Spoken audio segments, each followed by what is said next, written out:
Presidente, eu trago um tema aqui bastante debatido, controvertido nos últimos tempos e de grande interesse da opinião pública e que chegou a coisa de meio ano, um pouco mais, à Câmara dos Deputados de maneira muito festejada, porque era uma reivindicação popular, dizia respeito às medidas contra a corrupção. É um projeto oriundo de um vigoroso trabalho idealizado pelo Ministério Público Federal, que coletou 2.189.276 assinaturas de cidadãos em apoio ao projeto que reúne modificações importantes e necessárias para o aperfeiçoamento da persecução penal no Brasil. Entretanto, lastimavelmente, aquele projeto tão cuidadosamente buscado, referendado pelos brasileiros, ele foi totalmente desvirtuado, foi mutilado, foi despedaçado na Câmara dos Deputados.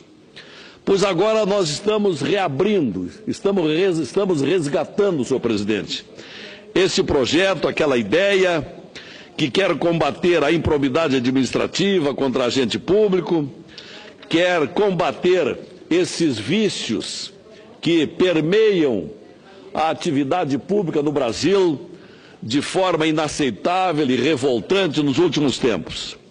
Então, diante disso, nós estamos na mesma linha, inclusive, do que fez o ministro do Supremo, Luiz Fux, que concedeu uma liminar determinando que a matéria fosse novamente analisada pela Câmara dos Deputados. Não vamos discutir aqui o mérito dessa decisão, ainda dependente de definição, mas acreditando que o Parlamento, com total autonomia para dar curso ao processo legislativo, exibindo aquilo que a nossa população assinalou quando das assinaturas. Por isso informo, e a razão de estar aqui, que encaminhei, senhor presidente, uma série de emendas reforçando a posição do relator lá na Câmara, que apresentou um belo trabalho ao encontro das aspirações da população. Minha emenda número 1 suprime os artigos 8, 9 e 10 do PLC, que criaram a hipótese de cometimento de crime de abuso de autoridade de procuradores e magistrados, o que é um absurdo. A emenda 3, com relação a esse projeto de combate à corrupção, cria nova hipótese de prisão preventiva, a fim de evitar que o produto do crime seja mantido oculto, dissipado ou utilizado para financiar a prática de novos crimes, as atividades de organização criminosa ou a fuga do investigado ou acusado, quando outras medidas cautelares forem ineficazes ou enquanto estejam a ser implementadas. A prisão acautela a sociedade contra a continuidade e reiteração na prática de crimes, prestigiando a justiça restaurativa. A minha emenda da justiça restaurativa.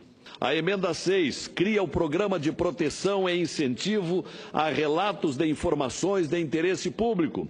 Pelo programa, o cidadão será protegido e incentivado a fazer relatos relacionados à defesa do patrimônio público, à probidade administrativa, à organização e o exercício dos direitos políticos, dos direitos humanos, à ordem econômica e tributária, o sistema financeiro, a prestação de serviços públicos, o meio ambiente, a saúde pública, as relações de consumo e a livre concorrência.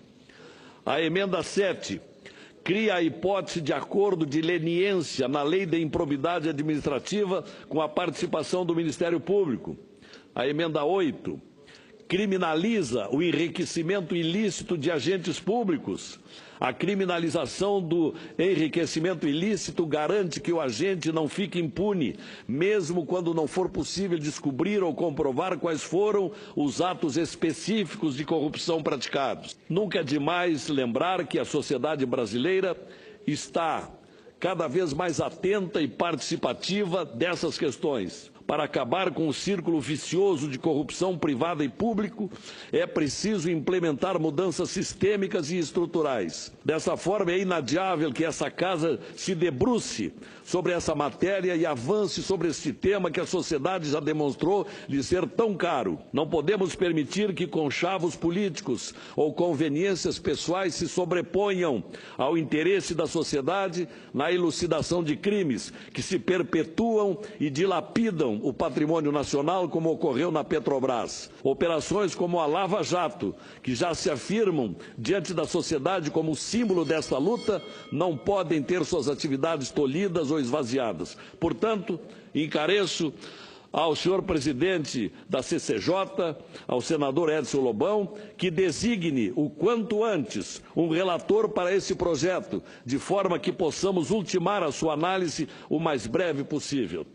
As medidas contra a corrupção precisam ser reabilitadas, votadas e atender o interesse público.